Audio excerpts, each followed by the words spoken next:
안녕하세요. 저는 평범하게 살고 있는 30대 여성입니다. 기가 막히고 코가 막히는 사연을 가지게 되어 여러분께 공유하려고 지금 컴퓨터 앞에 앉았네요. 저는 이 사건으로 인해 오랫동안 고통받고 있고 그 고통으로 인해 아직도 심리치료와 정신과 약을 먹고 있습니다. 잊으려고 해도 쉽게 아픔이 지워지지 않네요. 세월이 지나면서 잊힐까 지금은 살던 곳을 떠나 지방으로 이사를 내려와 있습니다. 자연을 보고 있으면 그나마 숨을 트이는 것 같은데 가끔 그를 닮은 남자의 뒷모습을 보게 되는 날이면 숨을 쉴 수가 없을 만큼 공황 상태에 빠지곤 합니다. 저를 이렇게 만든 사람을 잊으면 좋겠지만 어쩌면 나에게는 유일한 피부치였을 사람을 잃고 가장 사랑하고 믿고 싶었던 사람에게 배신을 당하니 마음의 병이 쉽게 잊히지 않는 것 같아요. 조금은 긴 이야기가 될지 모르겠지만 제 사연을 공개하려면 저의 성장 배경을 소개해야 할 것 같아 간단하게 어릴 때부터 이야기하겠습니다. 저는 갓난아기 때 일반 가정에 입양된 입양아였습니다. 제가 8살 때까지는 키워주시는 부모님이 당연히 친부모님이신 줄 알고 컸고요. 물론 그만큼 사랑 또한 듬뿍 받으며 컸습니다. 저를 부모님은 물론 할머니 또한 정말 많이 예뻐해 주셨는데 아직도 기억나는 것은 제가 괜한 투정을 부려도 할머니는 귀엽다고 엉덩이를 토닥여 주셨기에 제가 입양하라는 생각을 못하고 컸던 것 같아요. 그런데 제가 7살 때 첫째 동생이 태어나고 저의 모든 세상이 하루아침에 바뀌었어요. 엄마가 어린 남동생을 병원에서 안고 와서 그 모습이 너무 예쁘고 귀엽던지 저는 바로 달려가서 포대기에 쌓여있는 동생의 볼을 살짝 쓰다듬었습니다. 그런데 옆에 있던 할머니가 제 손목을 휘어잡으며 떨어지라고 소리를 치시더라고요. 어린 동생은 큰 소리에 놀라서 울고 엄마 아빠는 할머니에게 애한테 왜 그러냐고 타박을 하셨죠. 저는 그때까지 아기가 너무 작고 약해서 내가 실수할까봐 그러나 보다 하고 아기 근처에 안 갔던 기억이 있어요. 동생을 안고 싶을 때마다 아빠한테 안겨 아기 만져보고 싶다고 투정을 부리면 아빠 손에 이끌려 겨우 동생의 손을 잡을 수가 있었어요. 그런데 1년 후 이번에는 엄마 아빠에게 또 딸이 생겼습니다. 연년생으로 아들과 딸이 한꺼번에 생긴 거였어요. 이제 동생이 저에게 둘이나 갑자기 생긴 상황이 놀랍기도 하고 당황스러웠죠. 또 만질 수 없는 애가 또 생겼으니까요. 엄마 아빠도 애 셋을 봐야 하니 부담스러우셨을까요? 그때까지 제 편을 들어주었던 엄마 아빠의 눈빛이 달라지셨어요. 저는 8살이었으니 당연했지만 너는 스스로 네 일을 해야지, 동생을 네가 봐야지 하는 요구가 늘어났습니다. 그래도 저는 드디어 동생들을 만질 수 있다는 생각에 더 신이 나서 알겠다고 잘 볼 수 있다 하면서 동생들과 놀아주었어요. 평생 혼자 살다가 남동생, 여동생이 생기니 너무 좋기도 했고 동생들이 너무 귀여웠거든요. 기저귀도 갈아보고 이유식도 먹여보고 같이 목욕도 하고 그때까지는 제 친동생이라서 제가 돌본다고 생각을 했습니다. 그렇게 그날도 동생들과 신이 나게 놀고 있는데 할머니가 집으로 오셨습니다. 현관문을 열고 들어오시며 저를 보면서 인상을 찌푸리시더라고요. 그리고 바로 안방으로 들어가셨습니다. 그런데 부모님과 할머니의 말이 방문 밖으로 새어나오더군요. 아니, 왜 쟤는 아직도 여기에 두는 거냐? 첫째 낳으면 바로 다시 보낸다고 하지 않았어? 이제 둘째까지 있는데 언제까지 거두고 살 거야? 당장 내보내. 애 셋을 어떻게 보려고 하냐? 너희 형편에 애 셋을 어떻게 키워? 어머니, 그래도 이제껏 친자식처럼 키웠는데 어떻게 친자식 생겼다고 바로 파양을 합니까? 그래도 애들 잘 돌보고 말도 잘 들어요, 이제. 그 말은 그만하세요. 아니, 너는 그렇게 물로 터져서 안 된다는 거야, 응? 처음부터 내가 쟤의 입양을 허락한 건 남의 자식 키우면 하늘이 간복해서 부부에게 애를 준다는 그거 하나 때문에 허락한 거다. 그런데 이제 친자식 둘이나 생겼는데 언제까지 저 애를 돌볼 거야? 제 역할이 끝났으면 다시 제자리로 돌아가는 게 당연하지. 당장 돌려보내. 어머니, 제가 연년생을 한꺼번에 낳다 보니 애 둘을 한꺼번에 돌보기가 너무 힘들어요. 유라는 애들 돌보라고 시키면 되니까 그냥 두세요. 그럼 제 키우는 밥값은 하는 거 아니겠어요? 지금도 학교 다녀오면 애들 씻기고 밥 먹이고 하는 건 유라가 다 해요. 그냥 어린 보모 하나 둔다고 생각하세요. 저는 그 말을 듣고 제가 입양하라는 사실과 이 집에 아직도 남아있는 건 동생들을 돌보는 보모가 필요했기 때문이라는 것을 알게 되었습니다. 그리고 제 역할을 제대로 하지 못하면 이 집에서 쫓겨나야 한다는 사실도 알게 되었죠. 어떻게든 다시 이 집의 가족이 되려면 저는 착실히 제 역할에 충실을 해야 했습니다. 물론 엄마 아빠는 저를 보내기 싫어서 할머니를 달래려고 그런 말을 하실 수도 있었지만 어린 저는 그런 생각을 하지 못했죠. 저는 이곳에서 살기 위해 학교를 다녀오면 바로 애들을 돌봐야 했어요. 어차피 부모님이 맞벌이하니 동생을 돌보는 것은 당연했지만 제가 입양을 하는 것을 몰랐을 때와 아이들의 돌보는 느낌은 천지 차이가 되어버렸죠. 그전까지는 가족으로서 의무였다면 이제는 저에게 생존의 문제가 되어 있었으니까요. 동생이 열이라도 나는 날이면 저는 손발이 덜덜 떨려왔어요. 제가 잘못해서 동생이 아픈 건 아닌지, 아이를 잘 못 본다고 저를 쫓아내지는 않는지 온갖 걱정이 저를 휘감았죠. 그렇게 세월이 가고 제가 중학교 3학년 때 아빠가 갑작스러운 사고가 나시고 말았어요. 아빠가 일하시다 높은 곳에서 떨어지셨는데 엔지니어로 일을 하셨던 아빠는 회사를 더 이상 다닐 수가 없으셨어요.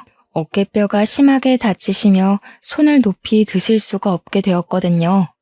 엄마 혼자 저희 식구들 모두 먹여 살려야 할 상황이 되자 가장 먼저 눈에 가시덩어리인 제가 눈에 밟히셨나 봐요.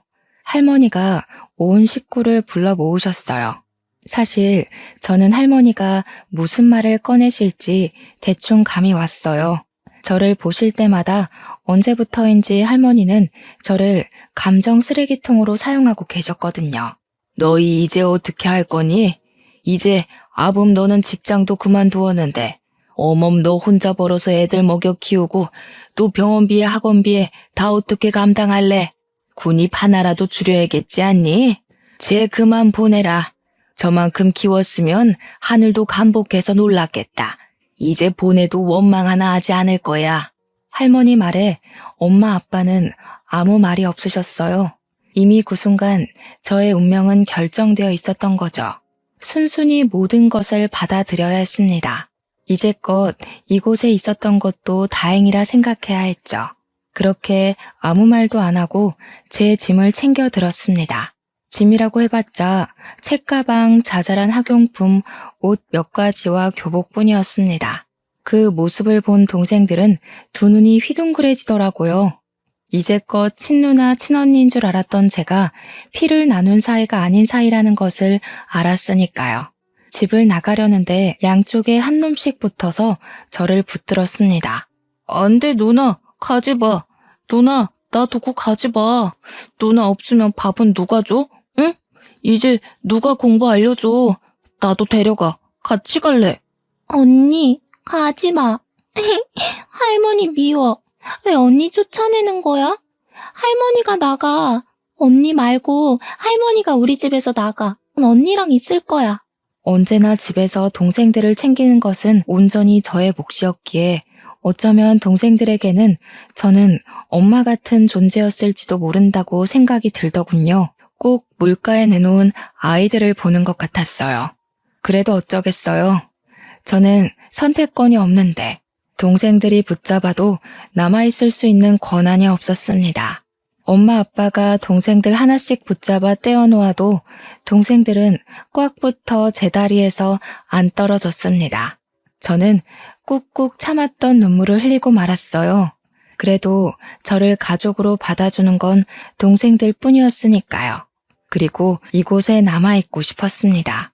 저는 할머니 앞으로가 무릎을 꿇었어요. 제발 3년만 이곳에 있게 해주시면 안 될까요? 그냥 잠만 재워주세요. 다른 거 안 바랄게요. 학비 안 주셔도 돼요. 제가 알아서 할게요. 그러니까 그냥 잠만 재워주세요. 동생들은 이제 할머니한테 붙어서 언니 누나 쫓아내지 말라고 울고불고 떼를 썼습니다. 할머니는 한참을 울어대는 동생들을 보며 알겠다 하며 손을 내저으시더라고요. 저는 그 모습을 보고 겨우 숨을 내뱉으며 안심을 했습니다. 모르는 곳에서 새로운 시작을 하는 것보다 그래도 이곳에 있는 것이 더 나았으니까요. 그리고 저는 누나가 이곳에 있으려면 동생들에게 이제 스스로 챙겨야 한다고 알려주어야 했습니다. 돌보는 게 아니라 교육을 하면서 아르바이트 자리를 알아봐야 했습니다. 학비를 벌기 위해서는 다른 선택이 없었습니다. 돈을 모아 알 수 없는 미래를 대비해야 했습니다. 일단 먹여주고 재워주는 것에 감사하면서 일하고 돌아와 저녁에는 동생들을 챙겼습니다. 아직은 동생들이 스스로 챙기는 것은 무리였던지 엄마는 처음에 제가 아르바이트에 늦으면 짜증을 자주 내셨어요. 그래도 늦게라도 동생들 숙제와 공부를 꼼꼼히 봐주시니 학원비 굳었다고 좋아 보이긴 하시더군요. 그렇게 3년을 보내고 저는 바로 대학 기숙사로 들어갔습니다. 그래도 저를 위해 아빠와 엄마가 등록금을 쥐어주셨습니다. 가끔은 들려서 밥을 먹고 가라고 말도 남기시면서요. 저는 두 분을 꽉 끌어안았어요. 그래도 전 아직 그분의 딸이었던 겁니다. 그동안 버림받은 것 같아 서러웠던 마음이 눈 녹듯이 녹아내렸어요. 나중에 더 삶을 살아보고 알 수 있었지만 부모님도 저를 지키기 위해 많은 노력을 하셨습니다. 남의 자식을 데려와 친자식처럼 키우는 게 쉽지 않잖아요. 그렇게 집을 떠나고도 저는 열심히 살아야 했어요. 사회에 나오니 진짜 제가 혼자라는 것을 알게 되었습니다. 꼭 제가 초저녁에 혼자 떠있는 샛별 같았어요. 허허벌판에 외롭게 서 있는 기분 같았습니다. 이를 꽉 물고 버티고 또 버티며 대학을 졸업하고 회사를 들어갔습니다. 패션 회사에 다니면서 돈을 버니 그나마 생활이 안정되고 이제 저도 행복이 찾아올 것 같았죠. 뛰어난 실력은 아니었지만 그래도 작은 성과를 내며 꽤 인정을 받았습니다. 그렇게 그런저런 생활을 하던 중 그 일을 맞이했습니다. 하루는 회사에서 급하게 저보고 출장을 다녀오라는 겁니다. 뉴욕으로 말입니다. 원래 제가 가야 할 출장이 아니었지만 담당자가 급성 장염이 걸리며 병원에 있다고 말했죠. 저는 급하게 제 짐도 못 챙기고 회사의 옷이 담긴 캐리어를 끌고 출장을 다녀와야 했어요. 너무 급하게 챙겨서 캐리어의 상태를 살필 겨를 없어서였을까요? 겨우 낑낑거리며 캐리어를 밀고 가는데 어떤 신사분이 다가와 도와줄까요? 하고 물어보는 겁니다. 어이구, 바퀴가 고장나신 것 같은데 제가 도와드릴까요? 어디까지 가시나요? 제가 들어드리겠습니다. 택시 승강장으로 가시면 되나요? 어휴, 뭐가 들어있길래 이렇게 무겁죠? 여성분이 혼자 들기 힘들겠어요. 남자분은 훤칠한 키에 다닐 헤니를 뺨치게 이국적으로 생긴 젠틀맨이었어요. 외모도 호감이 갔지만 친절하기까지 해 호감이 안 갈 수가 있나요? 아, 감사합니다. 정말 난감했거든요. 네, 택시 승강장까지만 도와주시면 될 것 같아요. 회사 물건이 들어있어요. 캐리어도 회사 비품이다 보니까 관리가 안 되어서 고장이 난 줄 몰랐네요. 감사해서 어떻게 하죠? 남자는 저를 향해 싱긋 웃어 보였습니다. 그 미소가 얼마나 매력적이던지 순간 심장이 콩닥였죠. 그랬군요. 저는 가방이 하도 크길래 이민 오시는 줄 알았어요. 회사 가방이셨군요. 이렇게 무거운데 여자 혼자 보내다니 너무하네요. 제가 아니었으면 큰일이었겠어요. 그는 택시 트렁크까지 가방을 친절하게 넣어주었습니다. 감사하다고 남자에게 인사를 남기고 택시를 타서도 택시 뒷창으로 그를 힐끔거리면서 쳐다봤어요. 괜히 연락처라도 물어볼 걸 하는 아쉬움도 남았어요. 그렇게 며칠을 지나지 않아 저는 다시 그 남자를 만났습니다. 그때 저는 회사 직원들과 회사 앞 카페에서 커피를 마시러 들렀을 때였습니다. 한참 커피를 주문하고 있는데 뒤에서 하는 소리에 돌아보니 바로 그 남자가 테이블에 앉아 있는 겁니다. 저는 너무 반가운 마음과 저를 한눈에 알아본 그를 보고 깜짝 놀랐죠. 그때는 정말 아주 잠깐이었으니까요. 저는 회사 직원들에게 먼저 가라고 하고 그에게 다가갔습니다. 어머, 이곳에서 다 뵙네요? 여기는 무슨 일 때문에 오신 거예요? 그때 도와주셔서 정말 감사해요. 덕분에 큰 문제 없이 다시 회사로 돌아왔습니다. 다행이네요. 안 그래도 그렇게 보내놓고 정말 걱정이 많았거든요. 그런데 이렇게 또 만난 거 보니 우리 혹시 운명인가요? 우연히 반복되면 운명이라고 하잖아요. 그는 그렇게 이야기하며 저를 보고 씩 웃는 겁니다. 정말 이국적으로 생긴 또렷한 이목구비가 제 눈에 한눈에 들어왔죠. 사람이 이렇게 잘생겨도 되는 건지 의심이 될 정도였어요. 그것도 그런데 저에게 우연히 반복되면 운명이라고 말을 하자 웃음이 나왔죠. 어머, 우연히 운명이 되려면 3번이 겹쳐야 한대요. 저희는 1번이 부족한 것 같은데요. 이거 어쩌죠? 아직 운명이 되지 못했네요. 제가 혹시 마음에 드세요? 그는 긴 목을 기다란 손가락으로 긁적이며 멋쩍게 웃더라고요. 아유, 전 그날 당신을 그렇게 보내서 너무 후회해서 방금 보고 너무 좋아했는데 저만 아쉬웠나 보네요. 겨우 생각한 말인데. 그럼 그 한 번의 우연은 제가 운명으로 만들 테니까 우리 만나볼래요? 바로 앞에 잘생긴 얼굴로 고개를 내밀며 바라보는 남자를 거절할 수가 없었어요. 일단 그는 너무 잘생겼고 젠틀한 매너를 가졌었으니까요. 우리는 그날 바로 연인이 되었습니다. 저 또한 혼자 오랫동안 홀로 지냈기에 누군가를 만나는 게 너무 설렜죠. 정말 그는 저를 아껴주고 사랑해주는 게 느껴졌어요. 만나면 그는 제 얼굴을 뚫어져라 쳐다보는 겁니다. 제가 얼굴에 뭐가 묻었냐고 물어보면 그는 웃으며 그냥 씩 미소를 짓더라고요. 그냥 얼굴만 봐도 좋다고요. 그때는 그의 말을 그냥 곧이곧대로 믿었던 것 같아요. 저를 너무 사랑해서 그렇게 본다고 말입니다. 그는 미국 교포 어머니와 미국인 아버지에서 태어난 혼혈이라고 하더군요. 그래서 그렇게 뚜렷한 이목구비를 가졌나 봐요. 바로 아래로 2살 어린 여동생이 있다고 말도 해주었어요. 아버지는 그가 15살 때 돌아가셨다고 했습니다. 저에 대해 물어봐서 제가 입양하라는 말을 해주었어요. 어릴 때 있었던 일을 말하면 그는 손을 꽉 잡아주면서 자기와 함께하면 절대 그런 일 다시 겪지 않을 거라고 하는 겁니다. 맞잡은 손이 얼마나 따뜻한지 저는 그의 말을 들으면서 제 마음의 응어리가 녹아내리는 것 같았어요. 이제 정말 인생을 함께할 사람을 만났다고 생각했죠. 이제 외롭지 않아도 된다고 생각했어요. 그렇게 그와 만난 지 3달쯤 되었을까요? 그가 저와 결혼하자고 말을 했습니다. 유라야, 우리 결혼할까?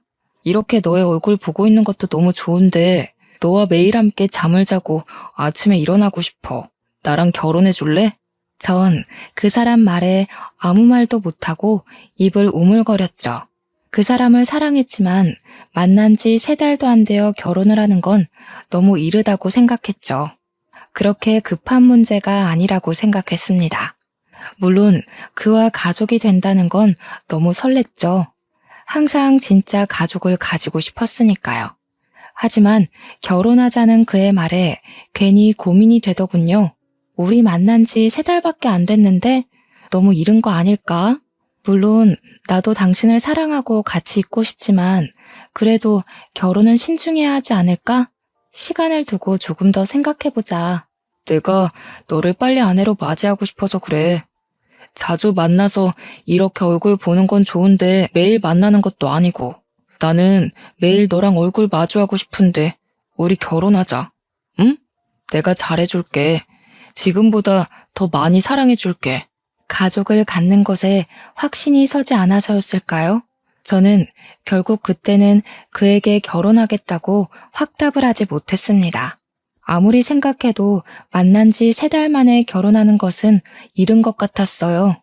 주위의 동료에게 물어보니 결혼정보 회사를 통해 만나 결혼하는 경우에는 딱 3번 보고 결혼하는 경우도 있다고 하더군요. 아는 사람은 1달 만에 결혼해서 10년 넘게 잘 살고 있다. 사람마다 케바케다. 이렇게 말을 하는 겁니다. 그때 당시 정말 고민을 많이 했습니다. 그에게 바로 결혼하겠다고 못하는 게 너무 오랫동안 혼자 지내서 그런 것은 아닌지, 그를 믿어야 하지만 사람을 믿는 믿음이 부족해서 그런 것은 아닌지 걱정이 되었죠. 하지만 저를 간절히 바라는 그를 배신하고 싶지 않았어요. 그 또한 쉽게 꺼낸 말이 아닐 테니까요. 저는 그와 만나서 결혼하자 하고 말했습니다. 그는 활짝 웃으며 저를 꽉 끌어안았습니다. 정말? 우리 진짜 결혼하는 거지? 사랑해 유라야, 내가 정말 잘할게. 진짜 좋은 남편이 될 수 있어. 나 정말 노력할 거야. 우리 그럼 결혼식은 언제 올릴까? 아니다. 결혼식이야 언제든 할 수 있으니 혼인신고부터 할까? 그는 그렇게도 저와 결혼하는 게 좋았던 걸까요? 저는 너무 앞서가는 그의 손을 꽉 잡았습니다. 진정 좀 해. 일단 부모님들께 결혼 허락을 맡아야지. 아무리 둘이 하는 결혼이라도 부모님께 알리고 서로 인사하고 그래야 하잖아. 결혼식은 그 다음에 하는 거야. 이렇게 번갯불에 콩 구워 먹듯이 후딱 치르는 결혼은 못하겠어. 그의 얼굴이 순식간에 뒤틀렸습니다. 그렇게도 저와 결혼을 하고 싶었던 건지 그는 고개를 숙이고 한참을 고민했습니다. 그러다가 나직이 긴 숨을 내뱉었습니다. 알겠어, 그럼. 부모님 만나면 정말 바로 결혼하는 거야? 다른 말 하기 없어. 그때 결혼을 미룬다고 하면 안 돼? 약속해. 저는 고개를 끄덕였습니다. 그는 제 손을 꽉 잡더라고요. 알겠다고 미국에서 가족을 한국으로 부르겠다고요. 그렇게 저는 그 사람의 가족을 만나게 되었습니다. 그의 가족들이 온다고 해서 그와 함께 공항까지 마중을 나가게 되었죠. 공항에서 그의 어머니와 여동생을 보고 저는 깍듯이 인사를 했습니다. 그런데 그의 가족들이 저의 얼굴을 보고는 표정이 굳더라고요. 정말 못 볼 것을 본 것처럼요. 심지어 어머니는 길게 한숨을 내쉬었어요. 저는 그 순간은 그냥 웃고 넘겼습니다. 정말 제가 마음에 안 드시나 보다 했죠. 그의 차로 호텔로 가는 내내 둘의 표정은 굳어 있으면서 말이 없었습니다. 한참을 아무 말 없는 정적이 넘쳐 흘렀습니다. 어머니가 먼저 말을 거시더군요. 혹시 집은 어디 있나요? 부모님은 계시나요? 형제는 있어요? 그동안 어떻게 지냈어요?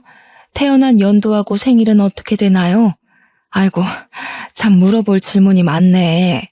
저는 그래도 어색한 분위기 속에서 어머님이 어렵게 물어보는 것 같아서 성실히 답을 해드렸습니다. 집은 지방이고요. 부모님은 2분 다 계세요. 형제는 제 밑으로 남동생, 여동생 이렇게 둘이 있고 또 그때 그가 어머니께 화를 내며 제 말을 끊었습니다. 어머니, 왜 그런 질문을 하세요? 제가 다 전화로 알려드렸잖아요. 이제 그런 거 그만 물어보세요. 이 사람 불편하게 왜 그런 질문을 하는 거예요? 유라야, 내가 다 말씀드렸어. 이제 그만 말해도 돼. 다시 차 안에 어색한 침묵이 흘렀습니다. 저는 당시에 가족 사이가 나쁜가 보다 하고 넘겼습니다. 그리고 그가 정말 제가 불편할까봐 그런 거라고 생각을 했죠. 호텔로 내려다주고 돌아가는 길에도 그는 제 손을 꽉 잡고서 기분 나쁘진 않았는지 또 물어보더라고요. 이렇게 저를 챙겨주는 게 고맙기만 했죠. 그렇게 가족이 모인 상견례가 시작되었습니다. 저는 엄마 아빠를 몇 년 만에 뵙는 거였어요. 그동안 삶이 바쁘기도 했고 왠지 가족에서 떨어져 나간 것 같았거든요. 그런데 두 분은 흔쾌히 저의 상견례에 와주시고 사위가 잘생겼다 하고 잘 살라고 축복을 내려주셨습니다. 남편이 정말 훤칠하게 잘생겼더라. 이놈 아빠 보고 자라서 얼굴만 보고 남편감 고른 거 아니지? 잘 살아. 그리고 불러줘서 고맙다. 저는 아빠를 꽉 껴안아드렸어요. 와주셔서 너무 감사해요. 자주 못 가서 너무 죄송해요. 정말 잘 살 거예요. 걱정하지 않으셔도 돼요. 그동안 키워주셔서 정말 감사해요. 엄마 아빠는 제 손을 꽉 잡아주시며 토닥이셨습니다. 미안하다 유라야. 그때는 정말 우리가 사는 게 팍팍해서 너의 마음까지 챙길 여유가 없었어. 너에게 그렇게 대하면 안 된다는 걸 알면서도 먹고 사는 게 급급했다. 서운한 거 다 털어버려라. 저는 네라고 대답하고 고개를 끄덕였습니다. 이렇게 가족들과 상견례를 치르니 정말 이제 저도 그의 가족이 된 것 같았어요. 그렇게 저희는 이제 본격적인 결혼 준비를 하게 되었습니다. 그런데 이번에 그는 혼인신고를 하자고 하는 겁니다. 유라야, 우리 어차피 결혼할 거 일찍 혼인신고를 하면 어떨까? 조금 일찍 해도 좋을 것 같은데. 우리 혼인신고하고 당당하게 법적 부부가 되자. 물론 결혼 후 혼인신고를 하게 되겠지만 결혼식장도 잡지도 않았는데 너무 이른 선택 같았어요. 그래도 그건 너무 성급하게 하는 거 아닐까? 결혼식 후에 해도 늦지 않잖아. 천천히 하자. 일단 결혼식 준비하는 거에 집중했으면 하는데 결혼하기 전에 신경 쓸 게 너무 많잖아. 네가 나를 버리고 달아나 버릴까 봐 그래. 혼인신고 먼저 하자. 요즘 보면 혼인신고하고 먼저 살다가 나중에 결혼식 올리는 사람도 많던데. 우리도 그런 거로 생각하고 몇 달 후면 결혼식도 올리고 먼저 혼인신고해도 상관없잖아. 그의 말이 다 틀린 말은 아니었습니다. 그런 부부가 심심치 않게 있으니까요. 하지만 그때 당시 저는 왠지 또 거부감이 들더라고요. 이렇게 성급하게 결혼하는 것도 고민을 많이 했는데 혼인신고까지 그렇게 성급하다니요.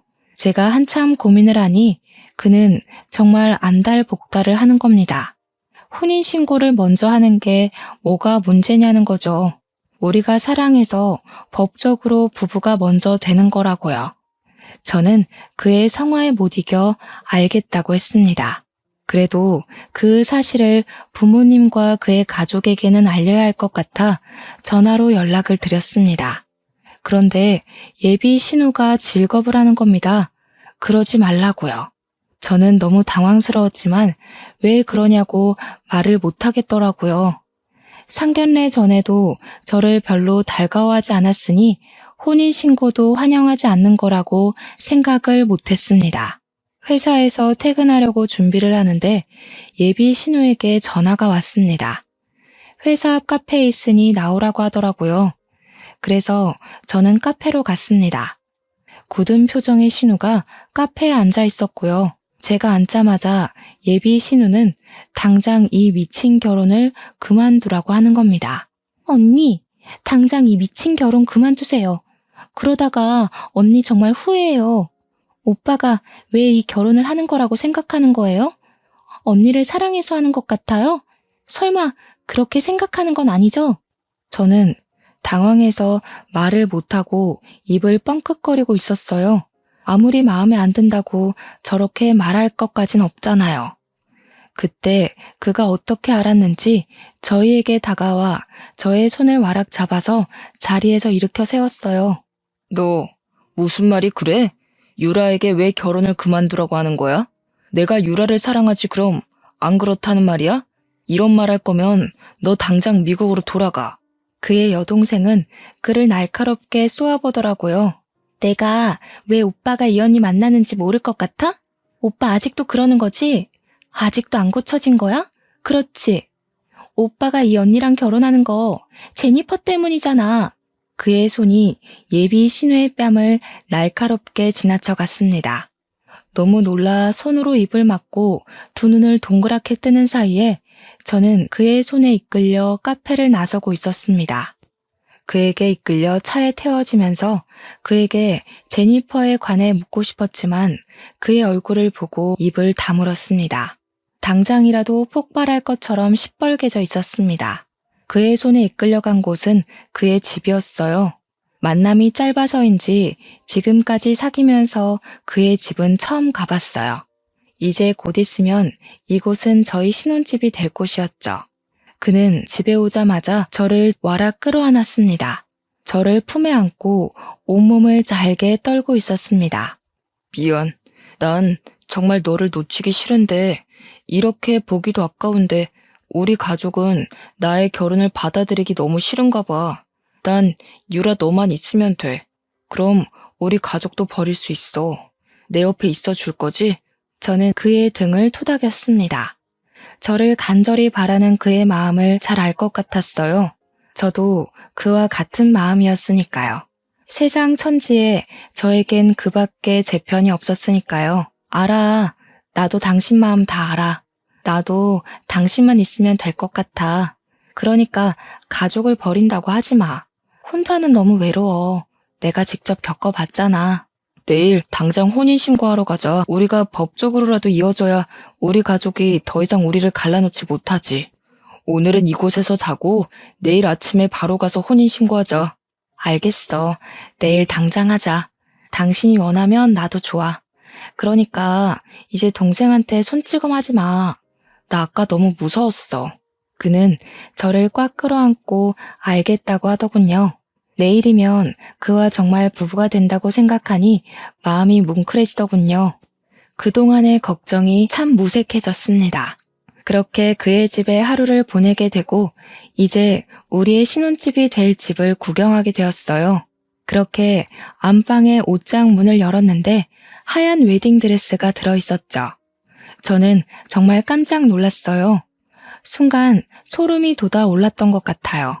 옷장에 있는 웨딩드레스라 참 기묘하게 다가오잖아요. 누가 옷장에 웨딩드레스가 있을 거라고 생각이나 했겠어요. 저는 드레스를 들고 가서 그의 앞에 내밀었어요. 이거 뭐야? 언제 이걸 준비한 거야? 혹시 내 거야? 이걸 왜 옷장에 넣어둔 거야? 혹시나 나를 위해 준비한 것인지 물어보고 싶었어요. 이곳에 있으니 당연히 제 것이라고 생각했으니까요. 그는 다가와서 저를 보며 싱긋 웃는 겁니다. 나의 신부를 위해 미리 준비했지. 너와 참 잘 어울릴 것 같아서. 입어볼래? 참 잘 어울릴 거야. 너를 생각하면서 고른 드레스니까. 저는 다시 드레스를 바라보았어요. 그런데 드레스가 유행이 지난 디자인이었습니다. 최신 유행하는 디자인은 아니었지만 그래도 저를 위해 준비했다고 하니 순간 설레더군요. 이렇게 드레스를 준비할 정도로 저와 결혼을 원했다고 생각을 했으니까요. 저는 드레스를 가지고 가서 입어보기로 했어요. 안방으로 들어가서 드레스를 입고 살짝 치마를 들었는데 치맛단 끝 속치마에 갈색 얼룩이 보이는 겁니다. 치마를 들여 안쪽을 보니 핏자국이 더 선명하게 보였어요. 오래되어 갈색으로 변색된 핏자국에 저는 온몸에 소름이 쫙 끼쳐서 서둘러 방문을 걸어 잠가 버렸습니다. 그가 문을 잠그는 소리를 들었는지 문고리를 쥐고 흔들면서 말했습니다. 제니퍼, 무슨 일이야? 무슨 일 있어? 문 좀 열어봐. 제니퍼, 왜 문을 잠근 거야? 문 열어. 왜 문을 잠근 거냐고. 그의 목소리가 선명하게 제 귓속으로 파고 들어왔습니다. 제니퍼라니. 그의 입에서 나오는 이름은 분명 제니퍼라는 이름이었어요. 저는 온몸에 닭살이 올라오자 문 옆에 서랍장을 밀어 문 앞에 가져다 놓았죠. 그리고 침대 위에 벗어놓은 제 옷에서 핸드폰을 꺼내 예비 신우에게 전화를 걸었어요. 그는 아직도 문 앞에서 문을 두드리며 제니퍼를 찾고 있었죠. 여보세요? 저예요. 지금 그의 집인데 그가 저를 제니퍼라고 불러요. 도대체 제니퍼가 누구죠? 지금 그를 피해 안방에 혼자 있어요. 예비 신우가 길게 숨을 내쉬더군요. 그리고 저에게 충격적인 이야기를 들려주었어요. 제니퍼는 오빠가 사랑한 첫사랑의 이름입니다. 둘은 8년을 사귀고 결혼을 약속한 사이였어요. 그런데 갑자기 죽어버려서 오빠가 아주 힘들어했어요. 당신하고 많이 닮았어요. 아니, 저도 처음 당신을 봤을 때는 당신이 혹시 제니퍼가 아닌가 착각을 했습니다. 그녀의 말에도 저는 이해가 가지 않았죠. 아무리 닮았다고 해도 사람을 착각한다는 게 말이 안 되잖아요. 아무리 닮아도 사람을 착각하다니 말이 안 되잖아요. 그리고 그 사람 집에 웨딩드레스가 있던데 혹시 이것도 제니퍼의 드레스인가요? 혹시 당신은 자신이 쌍둥이라는 것을 모르고 있었나요? 제니퍼는 자신이 아기 때 한국에서 입양이 되었다고 일란성 쌍둥이 동생이 한국에 남아있다고 항상 말했습니다. 혼자 미국으로 입양되었다고요. 언젠가 당신을 만나러 한국으로 가겠다고 말했었습니다. 저는 그때까지 저에게 쌍둥이 언니가 있다는 걸 모르고 살았습니다. 결국 그가 사랑한 건 제가 아닌 죽은 언니였던 거죠. 그때 그가 문을 밀어내고 방 안으로 들어왔습니다. 문고리가 이미 망가져 헐렁거리더군요. 그는 저를 보며 미소를 지었습니다. 저는 그를 피해 뒷걸음쳤습니다. 그는 제게 다가와 어깨를 꽉 잡더군요. 제니퍼, 돌아왔구나. 드디어 나에게 다시 돌아왔어. 얼마나 이 순간을 기다렸는지 알아? 그때 정말 미안했어. 혹시 많이 아팠어? 너를 아프게 하고 싶지 않았는데 용서해 줄 거지? 이미 그의 눈에는 저는 없었어요. 그의 앞에서 있는 것은 제니퍼인 저의 언니였습니다.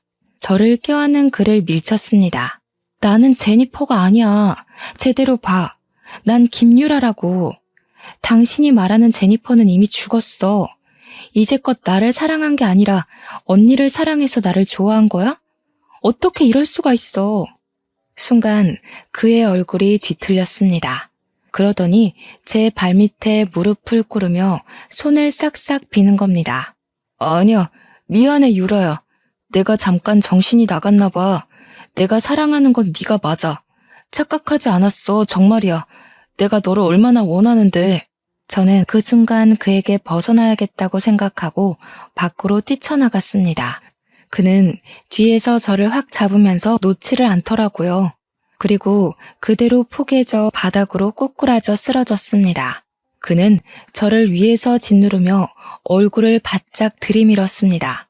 나에게서 도망 못 가. 왜 나를 벗어나려고 하는 거야? 내가 너를 얼마나 사랑하는데. 너도 제니퍼도 왜 날 도망가려고 하는 거야? 내가 얼마나 사랑해줬는데.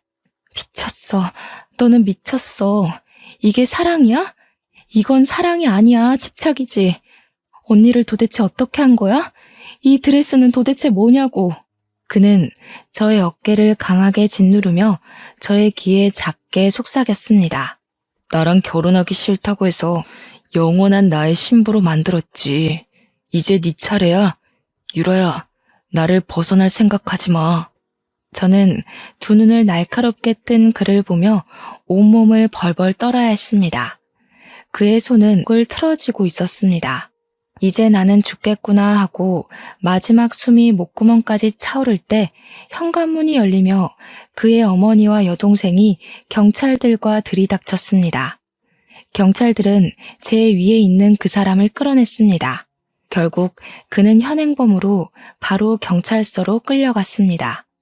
저는 그곳에서 그의 여동생에게 그 전에 언니에게 있었던 일을 모두 들을 수가 있었습니다. 언니와 그는 고등학교에서 만난 사이였다고 합니다. 고등학교 때까지 8년간 사귀었던 두 사람은 각자 다른 대학을 다녔던 몇 년을 제외하고 거의 곁에 붙어 있었다고 합니다. 문제는 대학 졸업 후 그와 다시 만난 후부터 있었다고 합니다. 언니는 사교성이 뛰어나 주위에 사람이 넘쳐났다고 합니다. 그는 그것을 항상 못마땅하게 생각했나 봐요. 언니에게 사람들 가려서 만나라 잔소리를 하면 언니는 그것을 자신을 통제한다고 생각한 거죠. 언니가 그의 뜻대로 움직이지 않을 때마다 그의 불만은 점점 커졌나 봐요. 둘 사이가 어긋날 때마다 그의 집착은 점점 커지고 이제 병적으로 언니를 간섭하고 통제를 하기 시작했답니다. 참다 못한 언니는 그에게 결국 이별을 고했습니다. 언니와 이별을 받아들이지 못한 그는 결국 하지 말아야 했을 선택을 했습니다. 언니에게 수면제를 먹여 납치하고 드레스까지 곱게 입히고 둘만의 결혼식을 준비했다네요.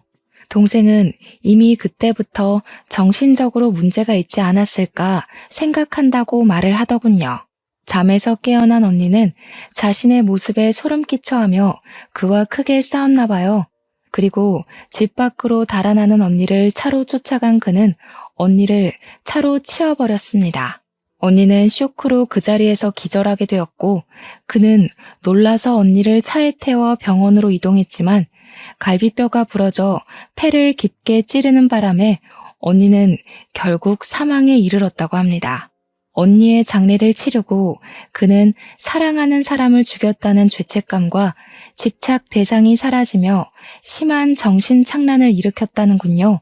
언니를 차로 치웠지만 사고 후 살리려고 병원까지 이송까지 한 점을 생각해서 교도소가 아닌 정신병동에서 5년을 살고 출소를 했다고 하네요. 그리고 그는 치료 후 평범하게 일상으로 돌아와 한국으로 출장차 왔다가 우연히 저를 발견했다고 합니다. 언니랑 똑같이 생긴 저를 보고 제니퍼가 살아왔다고 전화를 했더랍니다.